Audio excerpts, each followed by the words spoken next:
Então, pessoal, obrigado.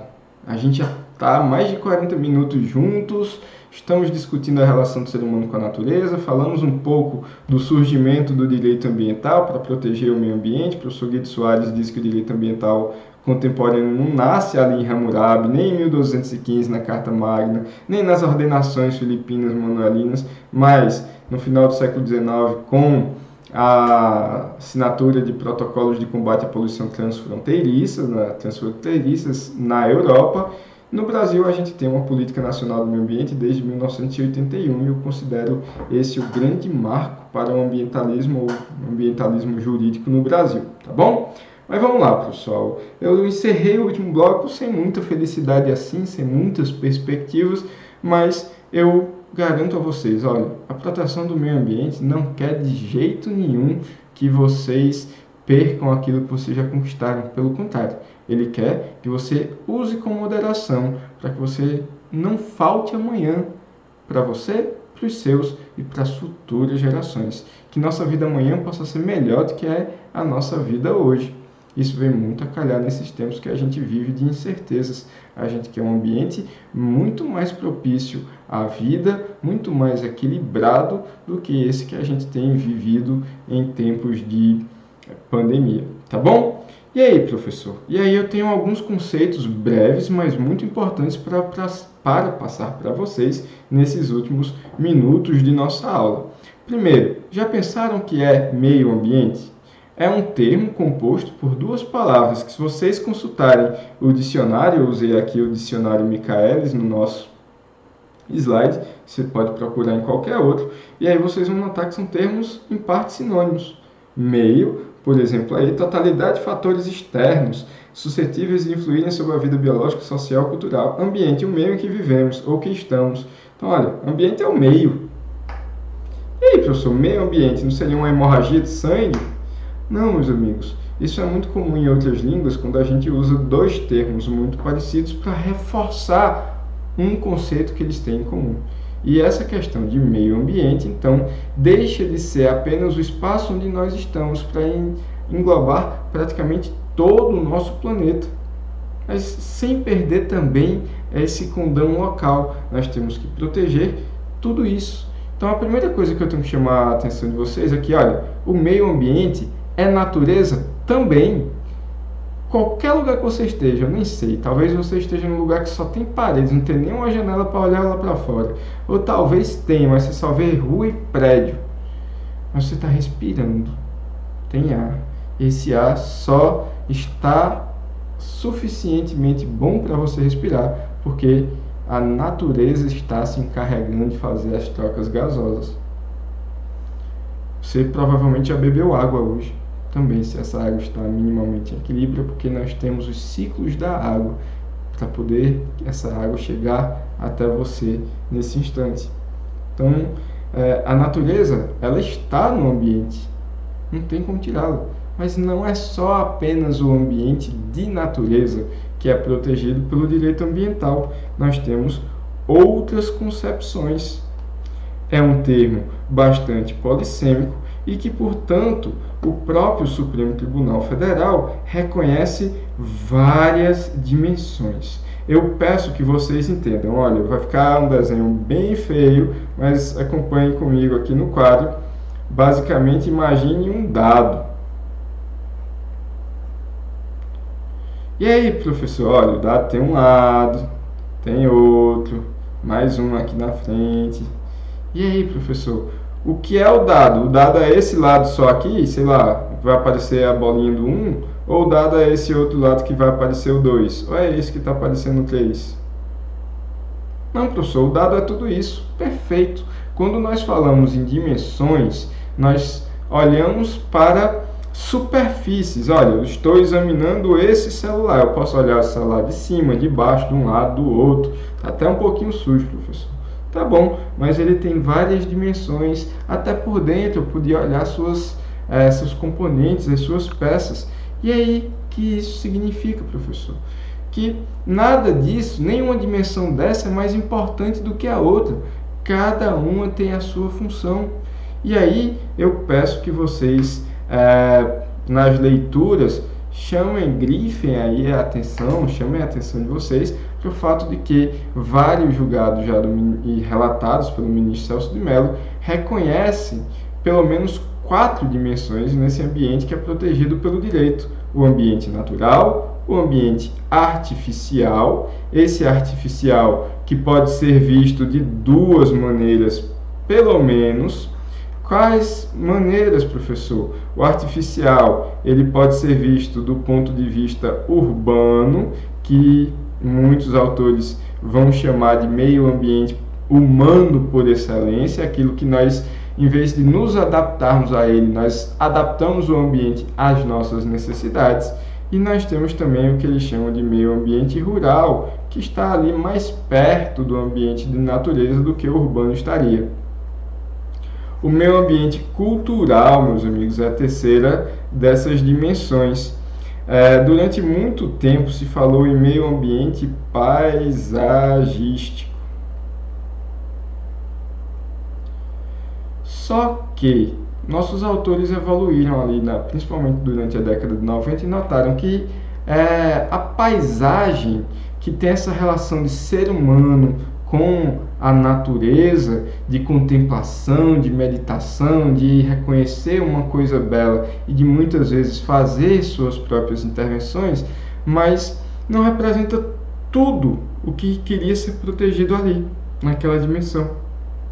Então, por exemplo, se você olha a paisagem hoje do Horto, que tem a grande estátua do Padre Cícero, ela é muito mais do que meramente olhar uma estátua em um ambiente mais próximo de natureza, mas é também tudo aquilo que se evoca culturalmente. Nesse caso, uma evocação religiosa. Se você olha, por exemplo, para o estádio do Maracanã, você vai ver uma bela obra de engenharia construída e reformada, ok? Mas também evoca ali a cultura do esporte, uma cultura do futebol, tá bom? Você olha para a muralha da China, ali vai invocar uma arquitetura única de um tempo próprio da cultura chinesa. Então é mais do que a interação meramente de contemplar paisagem, mas a interação de ser humano com o ambiente. Daí o STF preferir o termo cultural ao termo meramente paisagístico. O paisagístico está dentro do cultural. A ministra Carmen Lúcia, mais recentemente, chegou a entender da existência do chamado meio ambiente digital ou cibernético. Ele diz que, apesar de não ter substratos físicos dentro da internet, mas lá nós já temos as nossas personas que merecem também ser protegidas. Esse ambiente deve estar equilibrado para que os vários gostos, as várias pessoas, as várias culturas tenham seu próprio espaço. Então, algumas medidas devem ser tomadas para garantir o equilíbrio nesse espaço cibernético. Então, faz parte também do cultural. E a quarta, então vamos lá, o STF reconhece 4. Primeira, natural, segunda, artificial. Olha, eu estou enumerando aqui, mas não é em ordem de importância, só do que eu coloquei aqui no slide para vocês. Terceira, cultural, e a quarta, chamada de meio ambiente laboral ou do trabalho. Então, essas 4 dimensões são reconhecidas no nosso ordenamento jurídico como sendo pontos de vista sobre o meio ambiente. Então, você pode olhar para o ambiente do ponto de vista laboral. Olha, aqui é minha casa, na verdade, mas nesse momento faz parte do meu meio ambiente de trabalho. Tá bom? Não deixa de ser artificial, porque é uma construção, mas também não deixa de perder elementos de natureza. Não deixa de ter um certo ambiente paisagístico quando eu contemplar pela janela. Então, tudo isso é interligado, conectado, não tem como apartar um do outro. E aí, algumas pequenas imagens daquilo que a gente pode compreender, e essa primeira é a única foto que é de autoria minha, as outras eu tirei lá do Google para dar referência, mas um ambiente que aqui a gente vai pensar mais no natural, vai evocar mais a natureza. Depois nós temos ali um meio ambiente urbano por excelência, salvo engano a Times Square, Nova York. Nós temos aqui algo bem próximo do que eu falei para vocês do meio ambiente paisagístico, que faz parte do cultural. Então, uma interação do ser humano aqui com Cristo Redentor com a riqueza natural do Rio de Janeiro. E nós temos, por fim, uma quarta figura, com o chamado meio ambiente laboral ou do trabalho. Meus amigos, conceito jurídico de meio ambiente. Por que jurídico? Porque nós estamos num curso de direito. E eu devo dizer para vocês, olha, conceituar meio ambiente não é nada fácil. Uns vão olhar mais pela natureza, sei lá, o conceito da biologia, da ecologia. Okay. Você pode olhar, talvez, um conceito de ambiente dentro do marketing, dentro da economia, dentro da agronomia. Então, vai mudar muito a concepção de um para o outro. Como nós estamos no curso de Direito, vamos tentar trazer aquilo mais perto para nós, para não deixar tão vago assim o conceito. E aí eu recomendo que vocês olhem dois conceitos complementares. O conceito da Lei 6938, nós já passamos de 10 minutos, mas por favor, fica aqui comigo mais uns 5 no máximo. Lei 6938 de 81, que eu já falei dessa lei hoje, que temos a chamada interpretação legítima ou legislativa no inciso 1 do que é meio ambiente, que fala em conjunto de condições, leis, influências, interações de ordens física, química e biológica que permite, abriga e rege a vida em todas as suas formas. E aqui eu devo falar para vocês que é uma concepção ainda muito mais ligada à natureza, embora não seja única. Afinal de contas, dentro do meio ambiente urbano nós também precisamos do ar, que tem aquele seu ciclo natural químico e biológico, né? A planta autótrofa transforma o CO2 do gás carbônico junto com água em C6H12O6 e nós pegamos aquilo e queimamos com oxigênio e transformamos em energia e devolvemos gás carbônico e água para a natureza, e aí fica tudo dentro de um ciclo, ok? Então estou falando de conjunto de condições de leis químicas, físicas e biológicas. Tá bom? Na nossa live a gente aprofunda mais um pouquinho isso. Artigo 225 da Constituição Federal deu uma enriquecida, trazendo muito mais a compreensão do ser humano dentro dessas relações de ordem química, física e biológica. Ele diz o seguinte, olha, o meio ambiente é um direito de quem? De todos. Todos têm direito ao meio ambiente ecologicamente equilibrado. Não é só o meio ambiente, porque querendo ou não, o ambiente vai estar lá fora. Agora, tem ambientes próprios à vida, como onde você está nesse momento, e tem momentos impróprios à vida. Sei lá, tenta viver dentro de um vulcão, ou fora do planeta, no vácuo. Não vai dar certo, tá bom? A gente precisa, no mínimo, de uma roupa de proteção lá para sobreviver fora da nossa atmosfera. Bem de uso comum do povo e essencial à sadia qualidade de vida. Vai ter um momento no nosso curso que eu vou explorar palavra por palavra desse conceito. Não é agora, mas é breve. E para encerrar, meus amigos, nós temos que entender o meio ambiente como um direito difuso. Por que é difuso, professor? Porque ele é transindividual, ele passa do indivíduo. Não é um direito só meu, como talvez o meu direito de propriedade sobre esse celular. Ok. Ele é indivisível. Ok. Imagine, olha, nessa sala que eu estou, vamos supor que tenha 4.000 metros cúbicos de ar. Tá bom. Como é que eu posso saber qual é o meu, qual é da minha esposa e qual é da minha filha? Não dá.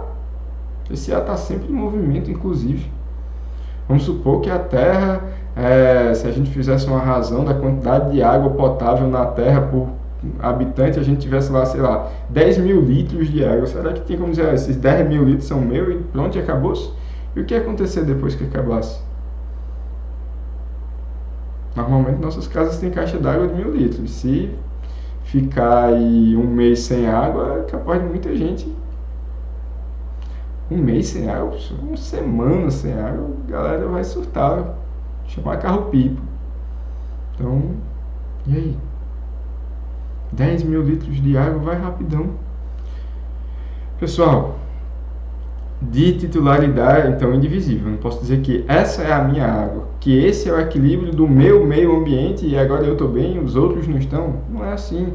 Tudo que a gente faz aqui repercute em algum lugar do mundo. O gás carbônico que estão queimando nos Estados Unidos está trazendo repercussão para a gente aqui agora. Olha aí a variação que a gente está tendo de El Niños e Laninhas, às vezes tão rápido que não dá nem tempo de você saber se era El Niño ou Laninha no ano normal. Esse ano, graças a Deus, foi bom de chuva, mas a gente viveu aí praticamente 8 anos de chuva fraca, 5 bem mais fortes. Então, a gente tem que notar isso. De titularidade indeterminada. Eu não sei quem são todos os donos do meio ambiente. Até porque esse ambiente é também daqueles que ainda nem nasceram, as futuras gerações vão viver num ambiente que nós estamos construindo ou destruindo hoje. Interligada por circunstâncias de fato. Que fato é esse, professor? O fato de existir. Autores que vão até mais adiante dizer a potência de existir. Provavelmente você que está me assistindo, talvez um dia tenha um neto. Não sei se já tem hoje, mas é possível, tá? Por menos improvável que seja, que você queira ser avô. Não sei. É possível que você seja avô no futuro. E aí? O que você está deixando para os seus netos, para os seus bisnetos? Por fim, pessoal, então, olha, só para concluir, o professor Fiorilo diz: trata-se de um objeto que, ao mesmo tempo, a todos pertence, mas ninguém específico o possui. Então, por conta disso, eu peço, vocês lembrem, inclusive por se tratar de questões de provas e concursos, o meio ambiente é um direito difuso, tá bom? Pessoal, muito obrigado. Eu sei que na aula de hoje já eu prometi que ia fazer blocos de 50 minutos. Vamos terminando aí mais ou menos 57. Se gostou das nossas aulas, deixa o like. Se não gostou, deixa o comentário aí. Ajuda o professor a melhorar as aulas. Se Deus quiser, até o nosso encontro síncrono. Para você que não é nosso aluno, semana que vem nós temos aqui mais um vídeo sobre o conteúdo de direito ambiental. Até!